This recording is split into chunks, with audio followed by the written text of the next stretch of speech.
hendak berperang melawan Yehuda. Ia memperkuat Rama dengan maksud segala lintas kepada Asa, raja Yehuda.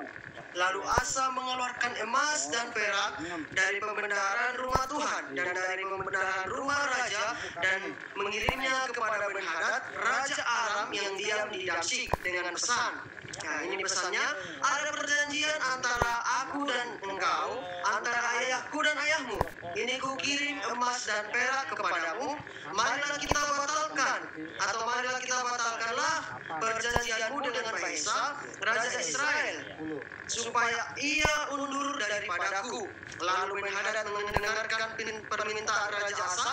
Ia menyuruh panglima-panglimanya menyerang kota-kota Israel, dan mereka memukul Kalaion dan Abel Maim dan segala tempat pembekalan kota-kota di Naftali.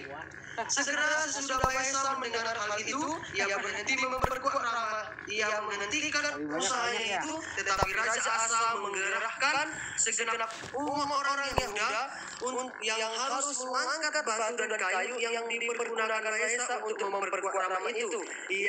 Ia mempergunakannya untuk memperkuat Geba dan Mispa. Ayat ke-7, pada waktu itu datanglah Hanani pelihat itu kepada Asa, raja Yehuda, katanya kepadanya, karena engkau bersandar kepada Raja Aram dan tidak bersandar kepada Tuhan Allahmu, oleh karena itu terluputlah tentara Raja Aram dari tanganmu. Bukankah tentara orang Ethiopia dan Libya besar jumlahnya? Kereta dan orang berkudanya sangat banyak. Namun Tuhan telah menyerahkan mereka ke dalam tanganmu, karena engkau bersandar kepadanya. Karena mata Tuhan menjelajah seluruh bumi untuk melimpahkan kekuatannya kepada mereka yang bersungguh hati terhadap Dia. Dalam hal ini engkau telah berlaku bodoh. Oleh sebab itu mulai sekarang ini engkau akan mengalami peperangan.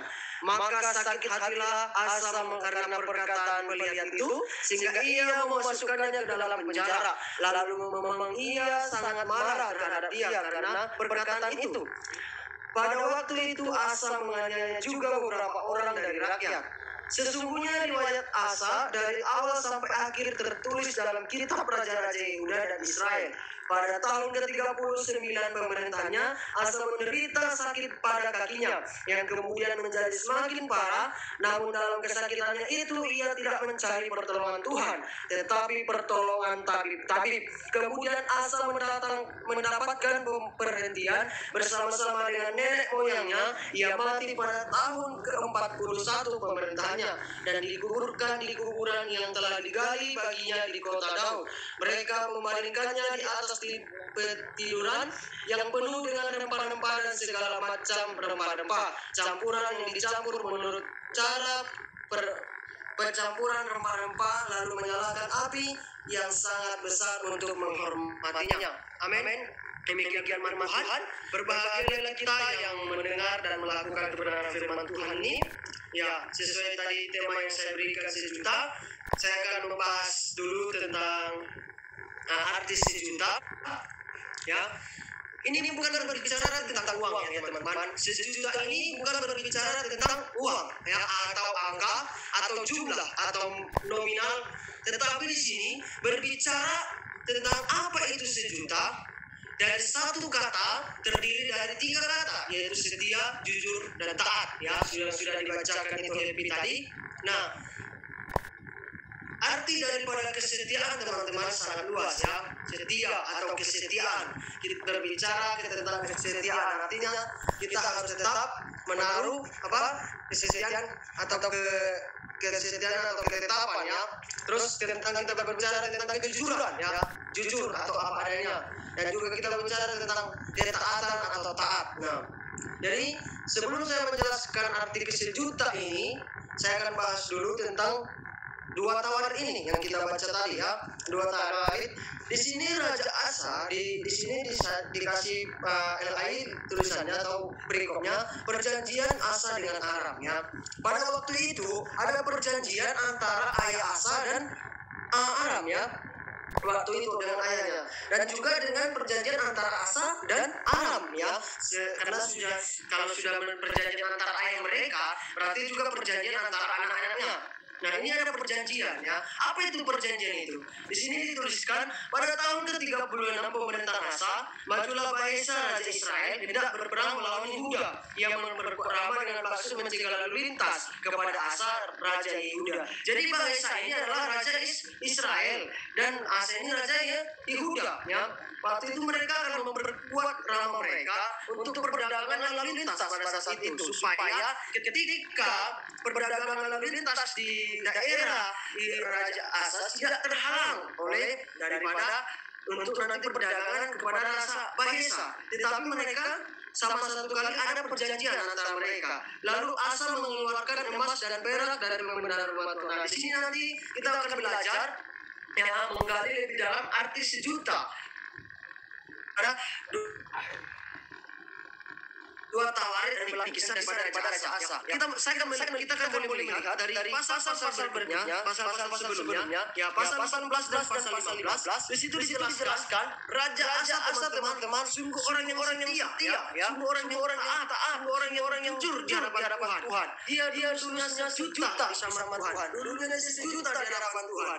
Kenapa saya katakan sejuta? Di pasal 14, di pasal yang ke-15 dia tidak terdapat oleh kesetiaannya, bahkan kejujurannya, bahkan ketaatannya mulai luntur daripada Tuhan ya. Di sini kita mulai pelajari bahwa Raja Asa sudah lagi tidak sejuta di hadapan Tuhan ya. Di sini ada perjanjian waktu itu, ada perjanjian, ada latar belakang yang menatar belakangi ya. Di sini ada perjanjiannya. Nah, di dalam perjanjian itu harus ada pembatalannya. Ketika mulai ada pembatalan, harus ada yang harus dikasih ketika kita berjanji. Contohnya, mungkin aku ada perjanjian ya. Antara aku dan mungkin itu Happy ada perjanjian. Nah, yang perjanjian yang singit gitu. Nah, supaya membatalkan perjanjian itu, aku menyuruh seseorang untuk membatalkan perjanjian itu kepada itu Happy. Nah, suruh orang membatalkan itu, aku mengeluarkan uang ya, mengeluarkan uang atau mengeluarkan dana supaya dia mau untuk ke sana itu Happy untuk mengatakan batalkan perjanjian itu supaya tidak terjadi. Nah, itu. Tapi di sini kita melihat kesalahan oleh Raja Asa ya, kesalahan Raja Asa sehingga dia tidak sejuta di hadapan Tuhan ya. Pertanyaannya teman-teman, apa yang harus kita lakukan? Apa yang harus kita lakukan supaya kita tetap sejuta di hadapan Tuhan? Nah,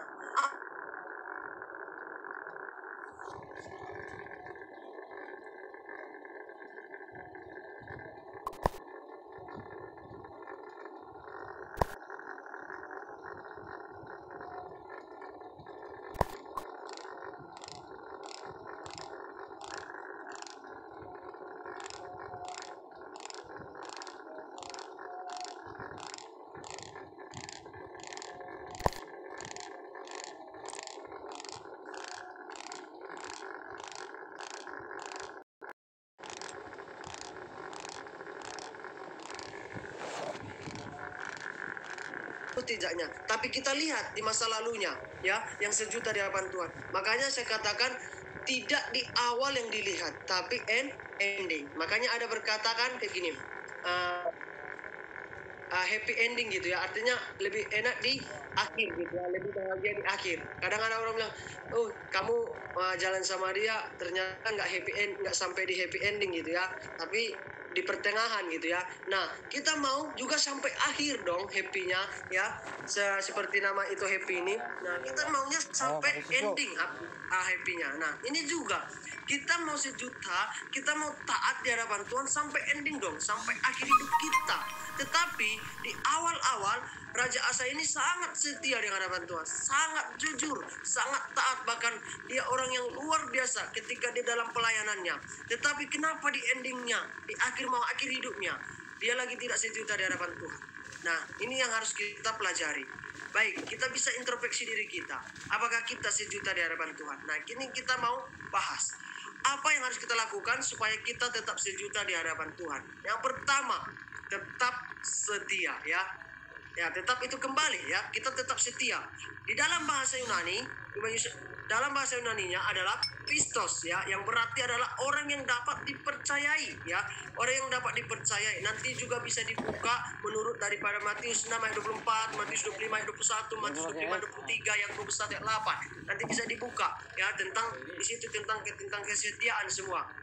Tapi saya fokus kepada dua tawarit ini ya. Saya tidak akan bahas yang di perjanjian lama, perjanjian baru, karena bahasa Yunani saya ambil perjanjian baru, tapi saya tidak membahas yang di perjanjian baru, tapi akan saya bahas sesuai dengan dua tawarit ini. Nah, di sini saya tuliskan tetap setia ya.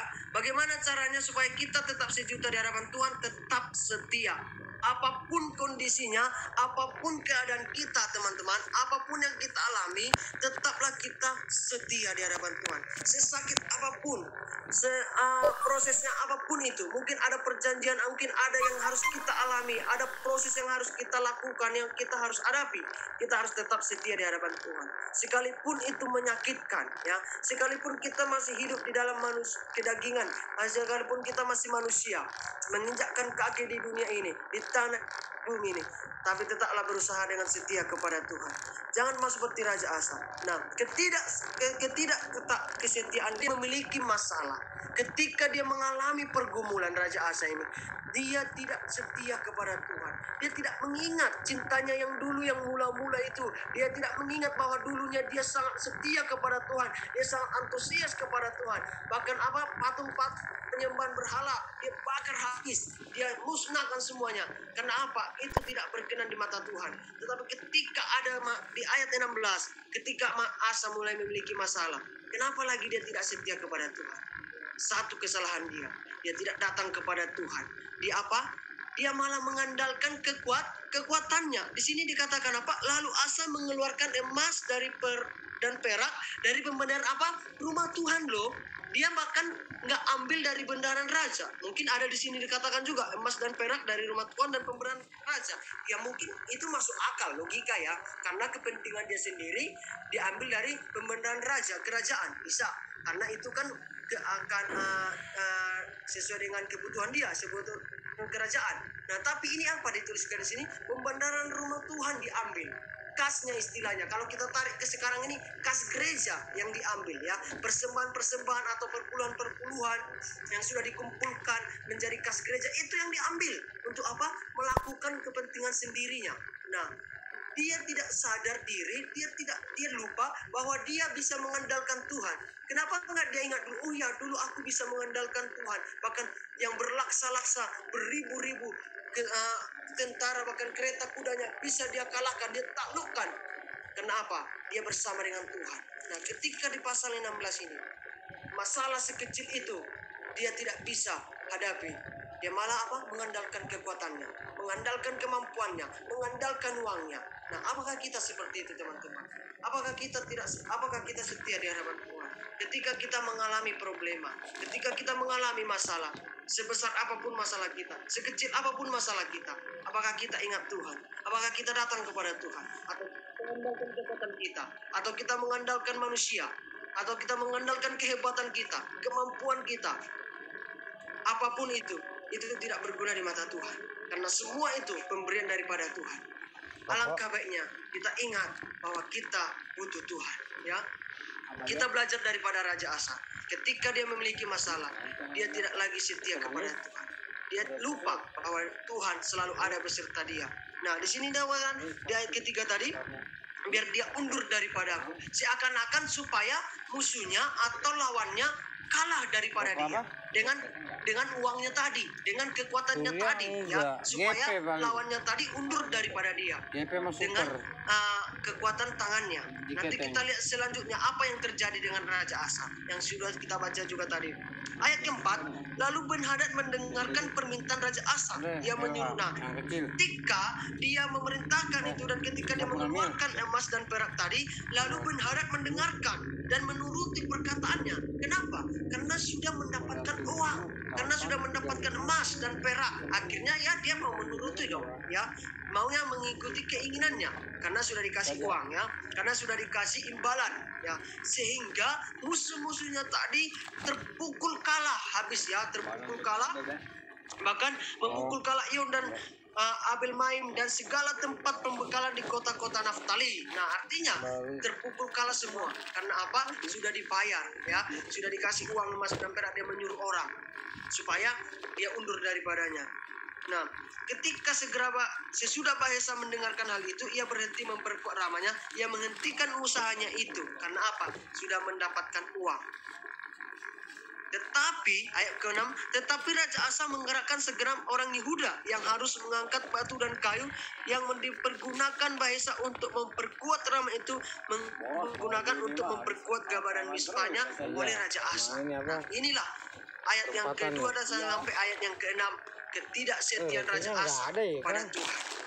Dia mengandalkan kekuatannya. Dia mengandalkan manusiawinya supaya dia bisa menang daripada lawannya. Dia bisa menang daripada musuhnya. Dia mengandalkan kekuatannya. Nah, kembali kepada kita lagi. Apakah kita mengandalkan kekuatan kita? Apakah kita mengandalkan manusia? Sekalipun kita memang masih manusiawi, kita pasti bisa lemah, kita bisa jatuh, bisa mengandalkan kekuatan kita. Saya yakin kita pasti mampu untuk mengandalkan Tuhan Yesus.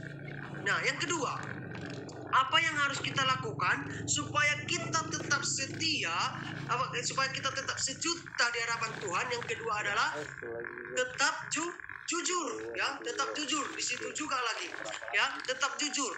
Di dalam bahasa Yunaninya yang adalah aletes, ya, Pak. Arti daripada bahasa Yunani kejujuran atau jujur, aletes, yang berarti adalah yang terbuka atau apa adanya, ya, transparan, ya.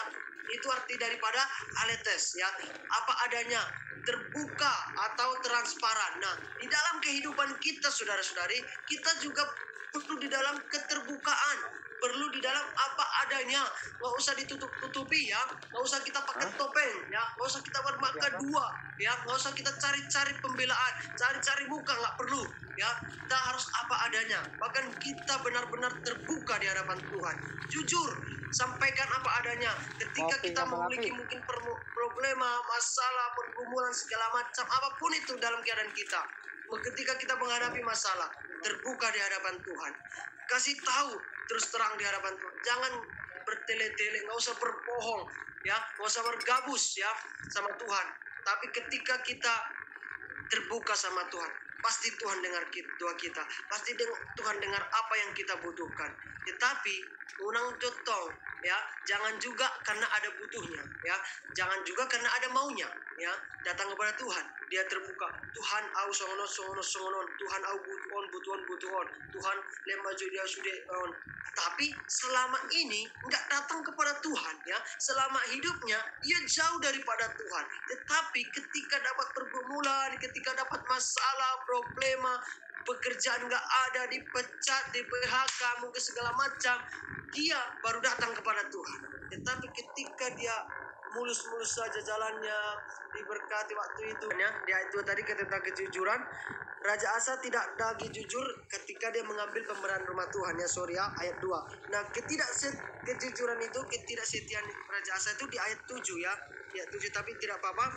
Kita lihat di ayat 7. Pada waktu itu datanglah Hanani pelihat itu kepada Asa Raja Yehuda, berkatanya kepadanya, karena engkau bersandar kepada Raja Aram dan tidak bersandar kepada Tuhan Allahmu, oleh karena itu terluputlah tentara Raja Aram dari tanganmu. Artinya, teman-teman, artinya dia kalah, ya, daripada musuhnya, pada lawannya. Kenapa saya katakan kalah? Karena dia tadi mengandalkan hidupnya, mengandalkan kekuatannya, mengandalkan manusiawinya. Dia tidak mengandalkan Tuhan, ya. Sehingga apa dikatakan di ayat 7? Dia terluput, ya, daripada tentara Raja Aram, daripada tangannya, ya. Ayat 8, bukankah tentara orang Ethiopia dan Libya besar jumlahnya, kereta dan kudanya, pada waktu itu dia bisa kalahkan. Dia bisa kalahkan, dia bisa taklukkan karena bersama dengan Tuhan pada waktu itu. Tetapi sekarang ini, karena kamu tidak bersandar kepada Tuhan Allahmu, nah, dia terluput tentaranya, sehingga dia kalah, ya. Karena mata Tuhan menjelajah seluruh bumi untuk melimpahkan kekuatannya kepada mereka yang bersungguh hati terhadap Dia. Dalam hal ini engkau telah berlaku bodoh. Oleh sebab itu mulai sekarang ini engkau akan mengalami peperangan. Nah, ini yang dialami oleh Raja Asa, teman-teman. Ketika dia tidak mulai lagi jujur di hadapan Tuhan, ketika dia mulai tidak setia di hadapan Tuhan, dia mengalami peperangan demi peperangan. Nah, ketika sudah memiliki masalah, memiliki pergumulan, tapi dia lupa kepada Tuhan, dia tidak lagi setia, dia tidak lagi jujur di hadapan Tuhan. Nah, ini dia akan mengalami peperangan demi peperangan.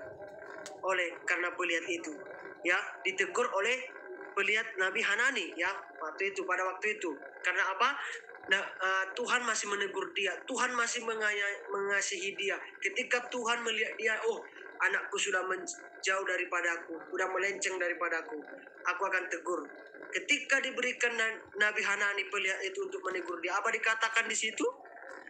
Pada waktu itu datanglah Hanani Pelihat itu kepada Asa, Raja Yehuda, katanya, karena engkau, artinya dia ada teguran. Bentar ya. Artinya teman-teman, Raja Asa masih dikasih oleh Tuhan, ya. Raja Asa masih disayangi oleh Tuhan. Kenapa saya katakan demikian? Karena Tuhan menyuruh Nabi Hanani atau Nabi Pelihat itu untuk menegur dia supaya dia sadar dan kembali kepada jalan yang benar, supaya dia kembali kepada mengandalkan Tuhan, mengandalkan Yesus, Allahnya sendiri, ya. Dia tidak mengandalkan kehidupannya, mengandalkan kekuatannya, mengandalkan uangnya, tetapi dia mengandalkan Tuhan. Tapi ketika dia ditegur, apa Raja Asa lakukan? Apa yang Raja Asa berbuat? Kita lihat kembali, ya. Apa yang dilakukan oleh Raja Asa? Nah, disinilah nanti ketahuan ketidaktaatan Raja Asa, ya.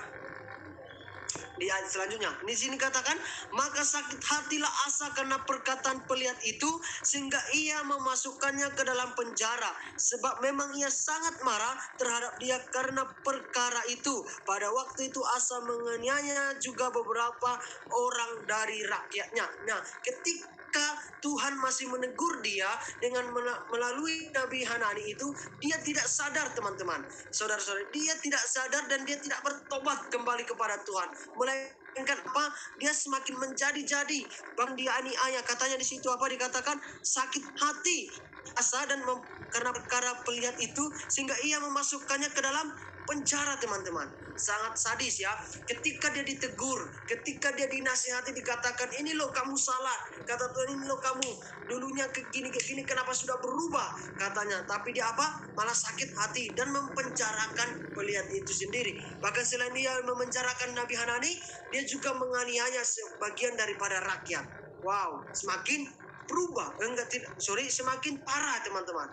Semakin sadis Raja Asa ini. Dia lagi tidak sadar, dia tidak taat di hadapan Tuhan. Ketika sudah ditegur, ketika sudah dinasihati, dia malah menjadi-jadi, malah sakit hati, tidak terima, ya. Itulah manusiawi. Kembali kepada kita kembali. Inilah ketidaktaatan. Yang ketiga tadi, ya, apa yang harus kita perbuat? Ini yang harus kita lakukan. Yang ketiga, tetap taat, ya. Nah, ketidaktaatan Raja Asa yang pada ayat yang ke-10, ya, yang tadi, ketika dia sakit hati, ketika dia mendengar perkataan itu, dia memenjarakan. Nah, apakah kita seperti Raja Asa? Ketika kita ditegur, ketika kita dinasihati, dikasih tahu, oh kamu ini salah, oh ini kamu loh ini salah, ini loh yang benar, seperti ini loh, dulunya kamu seperti ini, kenapa kamu berubah? Ini dikatakan seperti kita. Tapi terkadang manusiawi kita sakit hati dan kita tidak terima, sehingga kita emosi, kita mungkin memukul atau menonjok atau mungkin menghajar, ya. Kalau kita ditegur orang, mungkin, Allah kamu juga masih manusia sama aku manusia, malah menegur aku seorang raja loh, kan, seorang raja loh, kamu siapa gitu, kok kamu berani tegur saya gitu. Nah, terkadang manusiawi kita yang lebih tinggi daripada kerendahan hati kita. Nah, ketika kalau kita ditegur, ketika kita dikasih saran, atau kita dikritik, atau kita dinasihati, kita menerima. Karena kita sadar bahwa kita layak ditegur karena